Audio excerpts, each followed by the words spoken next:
নমস্কার, নতুন বাংলা থেকে বলছি সন্ময় বন্দ্যোপাধ্যায়। 4টে রাত পেরোলেই 26 তারিখ, সেদিন ডিএ মামলা উঠবে সুপ্রিম কোর্টে। সমস্ত সরকারি কর্মচারী, অবসরপ্রাপ্ত কর্মচারীদের নজর সেদিকে। সেটা নিয়ে গতকাল আপনাদের কাছে প্রতিবেদন পেশ করে বলেছিলাম যে 26 তারিখ সকালবেলা 8টার সময় গোপাল সুব্রমণিয়াম তিনি বসছেন সমস্ত এর সংগ্রামী যৌথ মঞ্চের পক্ষ থেকে, এবং ইতিমধ্যে গোপাল সুব্রমণিয়াম, মিস্টার পাটোলিয়া, মিস্টার বিকাশ রঞ্জন ভট্টাচার্য সমস্ত আইনজীবীদের সঙ্গে মূল কোঅর্ডিনেশনের কাজটা দায়িত্ব নিয়ে তিনি করছেন, এবং রিটেন নোট অফ সাবমিশন নিজে হাতে তৈরি করেছেন, সংশোধন করেছেন, নতুন নতুন পয়েন্ট সেখানে অ্যাড করছেন, এবং ফাইনালি 26 তারিখ সকাল 8টায় দিল্লিতে তার চেম্বারে ডেকেছেন সংগ্রামী যৌথ মঞ্চের সদস্যদের। সেটা নিয়ে আমরা তো আসবো। 26 তারিখ এখনও 4টে রাত বাকি, সেদিকে তো নজর। কিন্তু নজর অন্যদিকেও, 32,000 ছেলেমেয়ের চাকরি কি থাকবে, না চলে যেতে পারে, না মাঝামাঝি কোনো একটা সলিউশন হবে। দেখুন, আমাদের খুব পরিষ্কার অবজারভেশন হচ্ছে, দুর্নীতি যদি কেউ করে থাকেন তার চাকরি যাক, কিন্তু বিনা অপরাধে কেন কারুর যেন চাকরি না যায়, সেটা হচ্ছে পরিষ্কার অবস্থান যে কোনো মানুষের পক্ষ থেকে কাঙ্ক্ষিত। কিন্তু কি অপরাধ করেছেন এই 32,000? 42,000-এর তারা চাকরি পেয়েছেন 2016 সালে প্যানেল, 2017 সালে তারা রিক্রুটমেন্ট হয়েছে। আজকে 2025-এর একদম শেষ প্রান্তে এসে বেশ কিছু ছাত্রছাত্রী আশঙ্কা করছেন যে তাদের চাকরিটা 25,753 জনের মতো চলে যেতে পারে। তার কারণ এই রাজ্যে বসে আছে একটা সরকার, চোর সরকার, প্রতারক সরকার। বিকাশ ভবনে যারা বসে আছেন সেই কর্তৃপক্ষ হচ্ছেন চোর, বেসিক্যালি মানুষ মনে করছেন। ফলত তাঁদের অপরাধে কেন জীবনে এত সংশয় আসবে বাকিদের? যে 32,000 সত্যি যদি তাদের চাকরি যায়, ভাবুন তো, এই দুর্মূল্যের বাজারে নতুন করে তারা কি আবার চাকরির পরীক্ষা, নতুন করে আবার কি পরীক্ষা ব্যবস্থার মধ্যে ঢুকতে হবে জানি না, সেদিকে তো নজর থাকবে। কিন্তু 32,000-এর মামলা সিঙ্গেল বেঞ্চ, আপনারা জানেন সিঙ্গেল বেঞ্চের রায় বেরিয়েছিল 2023 সালের মে মাসে। পরবর্তীকালে রিভিউ অ্যাপিল, সুপ্রিম কোর্ট হয়ে আবার আলটিমেটলি হাইকোর্টে এসছে, স্পেশাল বেঞ্চ কনস্টিটিউটেড হয়েছে, জাস্টিস তপব্রত চক্রবর্তী, জাস্টিস ঋতব্রত মিত্রর বেঞ্চ সেই শুনানি লাগাতার করে যাচ্ছেন। গতকালেও তার শুনানি হলো, এবং এরপরে 2 তারিখ শুনানি।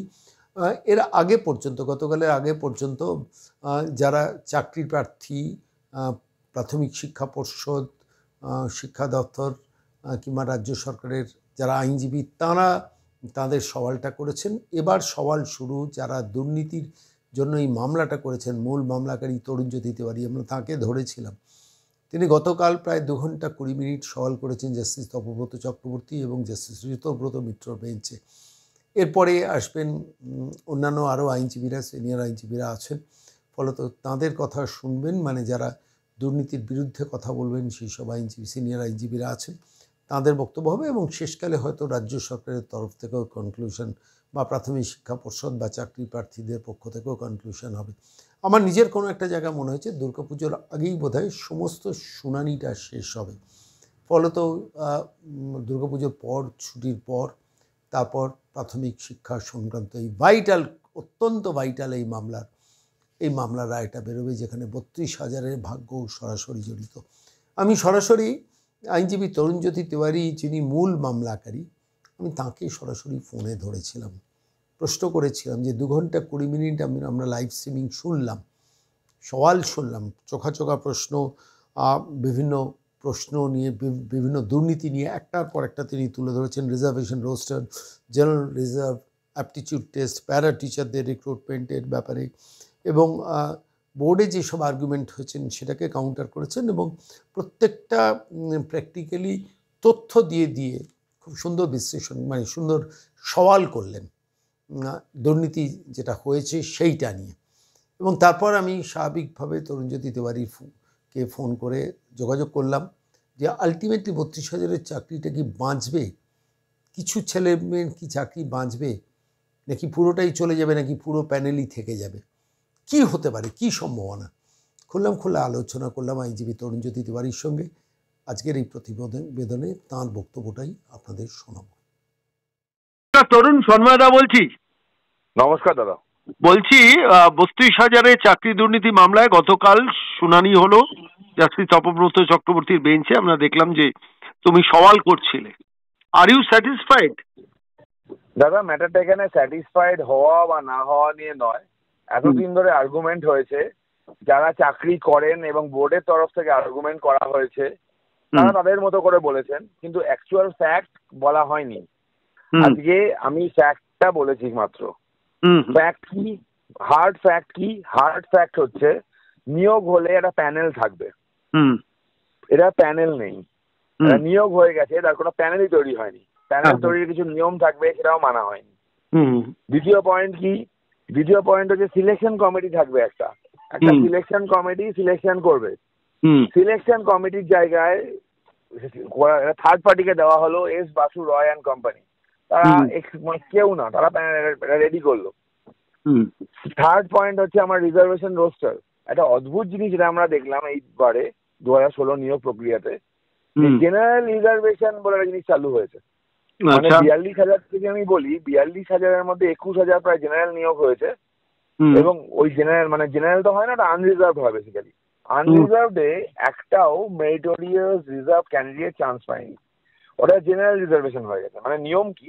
নিয়ম ধরুন একজন SC ST OBC ক্যান্ডিডেট, সে যদি কোনো জেনারেল ক্যান্ডিডেট থেকে বেশি নাম্বার পায়, তাহলে তাকে জেনারেল ক্যান্ডিডেটের জায়গায় প্লেস করা হবে, এবং ওই জায়গাটা যেটা খালি হবে সেই জায়গায় আরেকজন SC ST OBC কে নেওয়া হবে। এটা হচ্ছে কনস্টিটিউশনাল ম্যান্ডেট, এটা নিয়ম, এটাকে মানে অমান্য করার কোনো জায়গা নেই। শুধুমাত্র এই নিয়ম মানা হয়নি বলে বিভিন্ন রাজ্যে একাধিক প্যানেল বাতিল হয়েছে। আর নেক্সট পয়েন্ট, এগুলো ছিল আমার মেজর পয়েন্ট। আর অ্যাপটিটিউড টেস্ট, এটা অবভিয়াসলি একটা পয়েন্ট ছিল। এবার অ্যাপটিটিউড টেস্টের মজা আছে, আরো বদ্ধ আমার যারা আছেন আরো আর্গুমেন্ট হবে। অ্যাপটিটিউড টেস্টে আমি আজকে একটা লিস্ট পাবলিশ দিয়েছি কোর্টে। 32,000 যে মানে আনট্রেন বা 30,000 সামথিং যে আনট্রেন টিচার আছে, তার মধ্যে প্রায় 20,000 সামথিং 20,900 মতো যারা চাকরি করছেন, তাদের ভাইবার নাম্বার যা, অ্যাপটিটিউডের নাম্বার ওটা। ধরুন কেউ ভাইভাই পেয়েছে 4.66, তাকে অ্যাপটিটিউডে বসিয়ে দেওয়া হয়েছে 4.66, মানে কার্বন কপি। আচ্ছা, আমার স্পেসিফিক্যালি বলা ছিল যে পরীক্ষাটা হয়নি, এই 20,000-এর নাম্বার সেই পরীক্ষাটা না হওয়ার একটা প্রমাণ। আমি একটু তোমার কাছে ক্লিয়ার করি যে 20,900 এরা ভাইভাতেও পেয়েছে যে নম্বর, অ্যাপটিটিউডও তাই পেয়েছে সেই নম্বর, একদম কার্বন কপি বসিয়ে দেওয়া হয়েছে। ওকে। আরো মজার জিনিস, এই কেন আমি বলছি অ্যাপটিটিউড টেস্টটা দুর্নীতির আখড়া, কারণ আমি 5,000 ওপর বা 5,200 সামথিং আমি লিস্ট জমা করেছিলাম, সিঙ্গেল বেঞ্চে, ডিভিশন বেঞ্চেও দেখিয়েছি, যারা মেরিট হিসাবে মেরিটে 20-র মধ্যে পেয়েছে 11-র কমে, এবং ভাইভা অ্যাপটিটিউডে 10-এর মধ্যে 7 থেকে 10-এর মধ্যে, এই করে ওদেরকে অ্যাপয়েন্টমেন্ট দেওয়া হয়েছে ভাইভা অ্যাপটিটিউডে বাড়িয়ে। এটা দুর্নীতি, তার প্রমাণ হচ্ছে জলপাইগুড়ি জেলার বর্তমান সভানেত্রী মহুয়া গোপ, তৃণমূলের মহুয়া গোপ 3 জনের নাম রেকমেন্ড করেছিল চাকরির জন্য। এই কাগজটা আমি কোর্টে দেখেছি, সেই 3 জন চাকরি পেয়েছে। 3 জনের একাডেমি অত্যন্ত খারাপ, না তারা চাকরিটা পেয়েছে কারণ তাদের বাইরে বিশাল নাম্বার দেওয়া হয়েছে। অ্যাপটিটিউডে বিশাল নাম্বার দেওয়া হয়েছে তাকে, তাই তো? একদম 4.5-5 করে নাম্বার দেওয়া হয়েছে, মানে 5-এর মধ্যে। হ্যাঁ, তারপর যেগুলো প্যারা টিচার ছিল, প্যারা টিচারদের কোনোভাবে ফ্র্যাকশনে নাম্বার হবে না। ধরুন 2 বছর 2, 4, 6, 8, 10, 1, 2, 3, 4, 5 এরকম ভাবে তারা নাম্বার পাবে। সেই জায়গায় প্যারা টিচারদের নাম্বার দেখছি ফ্র্যাকশনে আছে, সেটা কোনোভাবে সম্ভব নয়। 823 জন প্যারা টিচারের নাম আছে যারা ফ্র্যাকশনে। বোর্ড বিভিন্ন সময় একটা কাট অফ দিয়েছিল আমাদের। এটা বিচারপতিকে বলার পর বিচারপতি কিছু বলেছেন, প্রশ্ন করেছেন, প্রশ্ন করেছেন আমাকে যে হ্যাঁ ফ্র্যাকশনে পেতেই পারে। আমার উত্তর ছিল অ্যাজ পার রুল নিয়ম অনুযায়ী পেতে পারে না, কারণ যারা নিয়োগ করছে তাদের কোনো অধিকার নেই ওই নিয়োগের নিয়মটা পাল্টে দেওয়ার। যেমন সিলেকশন কমিটি অন্য কাউকে দিয়ে করাতে পারে না নিয়ম, মানে আইনের বাইরে গিয়ে। যেমন ভাবে প্যানেল প্রকাশ করতে হয় তার নিয়ম পাল্টাতে পারে না, যেমন ভাবে রিজার্ভেশন রোস্টারের নিয়ম পাল্টাতে পারে না, তেমন ভাবে এই ফ্র্যাকশন নাম্বারটাও হতে পারে না। তোমার এই যুক্তিটা শুনে বিচারপতি কি বললেন? উনি কিছু বলেননি, ওনারা নোট করেছেন পুরোটাই। আচ্ছা, এবার পুরো ওভার আমাদেরকে একটা প্রশ্ন করেছিলেন যে তোমরা তো নিয়োগ চাও। আমি অবভিয়াসলি দাদা, আমি অনেস্টলি বলছি, কার চাকরি থাকলো কার চাকরি গেল নিয়ে আমরা এক ফোঁটা চিন্তিত নই। আমাকে জিজ্ঞেস করলে আমি বলবো আমি এক ফোঁটা চিন্তিত নই। আমি চাই যোগ্যরা চাকরি পাক, অযোগ্যরা বেরিয়ে যাক। কিন্তু প্রশ্ন হলো চাকরি পাওয়ার জন্য তো সিট ভ্যাকেন্সি লাগবে, তাই না? প্রাইমারিতে আমি কাগজ দিয়ে প্রমাণ করে দিয়েছি যে ভ্যাকেন্ট সিট বলে কিছু নেই, ওভার অ্যাপয়েন্টমেন্ট হয়েছে। যে কটা সিট ছিল তার থেকে বেশি অ্যাপয়েন্টমেন্ট করা হয়েছে।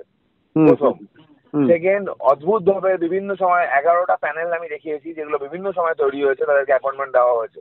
তো ভ্যাকেন্সি বলে কিছু নেই, যোগ্যদের চাকরি পেতে হয়, কিছু অযোগ্যদের বের করতে হবে, সেটাই স্বাভাবিক। তো আমি এখনো বলছি, আপনার চ্যানেলেও বলছি, আমাদের দাবি, আমার যারা অ্যাপ্লিকেন্ট আছে, যারা পিটিশনার আছে, তারা কারোর সাথে কোনো শত্রুতা নেই। আমাদের দাবি হলো চাকরি। এবার চাকরি, আমাদের চাকরি পেতে গেলে কিছু জনের চাকরি যাবে, কোয়াইট নর্মাল। প্রসেস ক্লিন হলে কোনো অসুবিধা নেই, প্রসেস ক্লিন হলে সবার সুযোগ থাকবে। এটাই হচ্ছে সিম্পল দাবি। আমার কারোর সাথে লড়াই নেই, কারোর সাথে কোনো, যারা চাকরি করছেন তাদের সাথে মানে ব্যক্তিগত শত্রুতা আমার নেই। তো ওভার অ্যাপয়েন্টমেন্টের লজিকটা কি বিচারপতি নোট নিয়ে? ওভার অ্যাপয়েন্টমেন্ট হচ্ছে, হ্যাঁ, ওটা আরটিআই রিপ্লাই দিয়ে ওনাকে দেখানো হয়েছে যে কটা সিট ছিল তার থেকে বেশি অ্যাপয়েন্টমেন্ট হয়েছে। সেটা হতে পারে না, কিভাবে হয়েছে জানি না। আরসি বাগচি, তৎকালীন যে সেক্রেটারি ছিল আরসি বাগচি, একটা এফিডেভিট ফাইল করেছে ওটা মামলায়।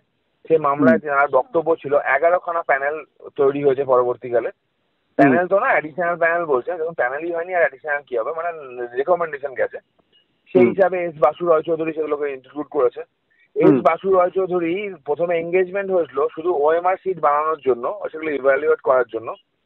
পরবর্তীকালে তাদের কাজ বাড়িয়ে তাদের প্যানেল তৈরি করার দায়িত্ব তাদেরকে দিয়ে দেওয়া হয়। এটা অ্যাবসলিউটলি একটা ইলিগাল কাজ। তো এই ওভারঅল প্রত্যেকটা পয়েন্টই বলা হয়েছে, আপাতত খালি ফ্যাক্টে বলা হয়েছে।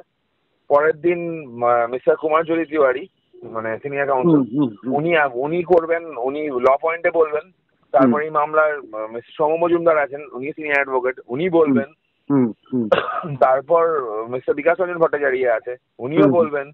এবং লাস্টে সামেশন হবে যে কটা অ্যাপ্লিকেশন ফাইল আছে। আপনি জেনে অবাক হবেন দাদা, এই মামলায় অনেক কটা অ্যাপ্লিকেশন ফাইল হয়েছে। অ্যাপ্লিকেন্টের নাম্বারগুলো আমরা দিয়েছি, যেহেতু অ্যাপ্লিকেশনে আলাদা করে এখন শুনানি হচ্ছে না, তাই জন্য আজকে ওটা বলা যায়নি। অ্যাপ্লিকেশনে বলতে একটু ক্লিয়ার করবে? অ্যাডিশন অফ পার্টিজ কোন অনেক কটা অ্যাপ্লিকেশন ফাইল হয়েছে। অ্যাডিশন অফ পার্টিজ করে অ্যাপ্লিকেশন ফাইল হয়েছে। ওগুলো যেহেতু আজকে মেন পিটিশনের হিয়ারিং হচ্ছিল, আলাদা করে অ্যাপ্লিকেশন একদিন শুনবেন বলেছেন জাজ সাহেব হিয়ারিং এর সময়। তো যখন শুনানি হবে তখন ওগুলো বলা হবে। অ্যাপ্লিকেশনে যে কটা অ্যাপ্লিকেশন ফাইল হয়েছে, যে কটা অ্যাপ্লিকেশন, ধরুন আমার কাছে যে কটা মক্কেল আছে তাদের অ্যাপ্লিকেশন আমি ফাইল করেছি, তথ্য প্রমাণ দিয়ে দেখিয়ে দিয়েছি তাদের বেশিরভাগ হচ্ছে কাট অফ স্কোর পার করে যাচ্ছে। তাদের জন্য চাকরি পাওয়াটা উচিত, তার চাকরিটা কেন পায়নি? মালদা জেলায় যেমন জেনারেল ক্যাটাগরিতে একজন 10.2 মার্কস পেয়ে চাকরি করছে, 10.2 মার্কস পেয়ে জেনারেল চাকরি করে 17-18 পাওয়া একজন রিজার্ভ ক্যাটাগরি ক্যান্ডিডেট কি করে বাইরে বসে থাকে? আচ্ছা, এগুলো কি সব ডকুমেন্ট জমা দিয়েছো? সব ডকুমেন্টে দেওয়া আছে, সব সিঙ্গেল বেঞ্চের ডকুমেন্টে এগুলো ছিল। সিঙ্গেল বেঞ্চ এগুলোর ভিত্তিতেই অর্ডার দিয়েছে, নাথিং নিউ। আর যে ডকুমেন্টগুলোর কথা দেওয়া আজকে, যেগুলো বেশ কিছু অন্য ডকুমেন্টও দেওয়া হয়েছে, প্রত্যেকটা হচ্ছে বোর্ডের রেকর্ড, বোর্ডের অফিসিয়াল রেকর্ড। মানে এরকম না কোনো আকাশ থেকে কোনো কাগজ নিয়ে এসে দেওয়া হয়েছে, বোর্ডের অফিসিয়াল রেকর্ড। তো অফিসিয়াল রেকর্ড থেকে বোর্ড বেরোবে কোন দিক দিয়ে। দুর্নীতি হয়েছে আমি এটুকু বলতে পারি আপনাকে, এসএসসি দুর্নীতি এর কাছে বাচ্চা। আচ্ছা, এসএসসি যে লেভেলে দুর্নীতি আপনারা দেখেছেন, অদ্ভুত রকমের বাচ্চা। তুমি আজকে তুমি গতকাল কতক্ষণ সওয়াল করেছো? মোটামুটি 2 ঘন্টা 20 মিনিট মতো। মানে পুরোটা মহামান্য বিচারপতিরা শুনেছেন? মোটামুটি পুরোটাই শুনেছেন, ওনারা নোট করেছেন। এই মামলাটা তো বেসিক্যালি তুমিই করেছিলে, এই আমারই মামলাটা, তোমারই মামলা। তো একটা কথা বলো তো, মানে আমার জাস্ট প্রশ্ন কৌতূহলের জন্য জিজ্ঞেস করছি, দুর্গাপুজোর মধ্যে কি শুনানি শেষ হবে মনে হচ্ছে এখনো যা সময় হাতে? আশা করব হয়ে যাবে, আশা করব শুনানি শেষ হয়ে যাবে। আমি জানি না রায়দান পুজোর আগে হবে কিনা, রায়দান হয়তো পুজোর পরেই হবে। দুর্গাপুজোর আগে আশা করব শুনানি শেষ হয়ে যাবে। যদি না ইন সার্ভিস যারা আছে তারা কোনোভাবে পরবর্তীতে তাদের যখন বলার সময় আসবে তখন এদিক ওদিক করে টাইম কিল করে। পুজোর আগে যেভাবে চলছে মামলাটা, যেভাবে পরপর হিয়ারিং হয়েছে, আমার বিশ্বাস পুজোর আগে শুনানি হবে। আমার শেষ প্রশ্ন সেটা হচ্ছে, আর ইউ স্যাটিসফাইড? মানে তুমি যেভাবে যুক্তির জাল বুনে যে তথ্যগুলো তুমি এখানেও বললে, প্রত্যেকটা কথা বলে কি তুমি নিজে স্যাটিসফাইড আজকের, মানে গতকাল যে সওয়ালটা হয়েছে? আমি অ্যাবসলিউটলি স্যাটিসফাইড। যেটা পয়েন্ট ছিল আমার পয়েন্টটা বলেছি। এতদিন ধরে যারা আর্গুমেন্ট করছিলেন মামলাটা, তারা অত্যন্ত বিচক্ষণ ব্যক্তি, অত্যন্ত সিনিয়র আইনজীবী। তাদের অনেকে স্বীকার করেছেন হ্যাঁ বেনিয়ম হয়েছে কিন্তু দুর্নীতি নয়। দেখ এরকম এরকম আর্গুমেন্ট গুলো ছিল, হ্যাঁ, দুর্নীতি আর বেনিয়মের মধ্যে একটা চিড় মানে সরু একটা রেখা টানার চেষ্টা করছিলেন। বেনিয়ম আর দুর্নীতি গুলো কি কোন লেভেলের হয়েছে সেগুলো আজকে দেখিয়ে। আরে তরুণ, এটা তো খুব স্পষ্ট, বেনিয়মটা তখনই হয় যখন দুর্নীতিটা মেন লক্ষ্য হয়। এটা বোঝার জন্য তো আমার মনে হয় বিচারপতিরা রকেট সায়েন্স বোঝার কোনো দরকার নেই, এটা সাধারণ জ্ঞান দিয়ে বোঝা, কোনো কাউকে আইনজ্ঞ হতে হবে না এটা বোঝা। এরপরে শুনানি হচ্ছে 2 তারিখ বললে, 2 সেপ্টেম্বর 2 তারিখ। এবং মানে তারপর মানে এখন যারা মোটামুটি সওয়ালটা করবেন তারা এই দুর্নীতিটা নিয়ে সওয়াল করবেন এবং তারপর রাজ্য সরকারের তরফ থেকে বা আমাকে শেষ একটা প্রশ্ন বলো তো, যে টোটাল রিক্রুটমেন্টটা কত হয়েছিল? 42,000 সামথিং বোধ হয়, তাই না? 42,000 সামথিং। হ্যাঁ, 42,000 প্লাস। এটা বলতে পারবো না, এটা বলতে পারবো না। কেন বলছি, আমরা জানি 42,000 সামথিং, এইভাবে উত্তরটা দেওয়া মনে হয় উচিত হবে। তাহলে আমি বলবো আমরা জানি 42,000 সামথিং, কারণ অ্যাডিশন অফ প্যানেল, ওভারসিড অ্যাপয়েন্টমেন্ট, এগুলো তো নাম্বারটা আমরা জানি না। ঠিক ঠিক ঠিক ঠিক ঠিক। আচ্ছা, একটা কথা বলো তো, এই যে মানে এটা 42,000 রিক্রুটমেন্টটা কোন সালে হয়েছিল? 2016 রিক্রুটমেন্ট প্রসেস, 17তে অ্যাপয়েন্টমেন্ট হয়েছিল। 17তে অ্যাপয়েন্টমেন্ট হয়েছিল। এর মধ্যে ডিসপিউটেড জায়গা হচ্ছে 32,000 প্লাস বোধ হয়। 32,000 প্লাস ডিসপিউটেড জায়গা। মামলাটা কোন সালে করেছিল? 2022 সালে সেপ্টেম্বর মাসে। 2022 সালে সেপ্টেম্বর মাসে। ঠিক আছে তরুণ, অনেক ধন্যবাদ। 2023 সালের মে মাসে সিঙ্গেল বেঞ্চ অর্ডার দেয়, তারপর অ্যাপিল।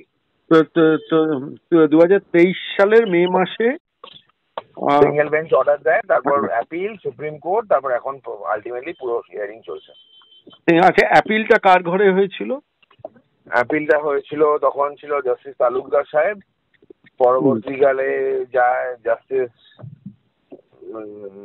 ইনার ঘরে, সৌমেন বাবুর ঘরে, এবং বর্তমানে মামলাটা আছে জাস্টিস তপব্রত বাবুর ঘরে। এর মধ্যে সুপ্রিম কোর্ট ঘুরে আসে মামলাটা। হ্যাঁ, সুপ্রিম কোর্ট এবং জাস্টিস তপব্রত চক্রবর্তী, জাস্টিস ঋতব্রত মিত্র বোধ হয় না? হ্যাঁ হ্যাঁ। তরুণ, অনেক ধন্যবাদ সঙ্গে থাকার জন্য, এতক্ষণ সময় দেওয়ার জন্য অনেক ধন্যবাদ।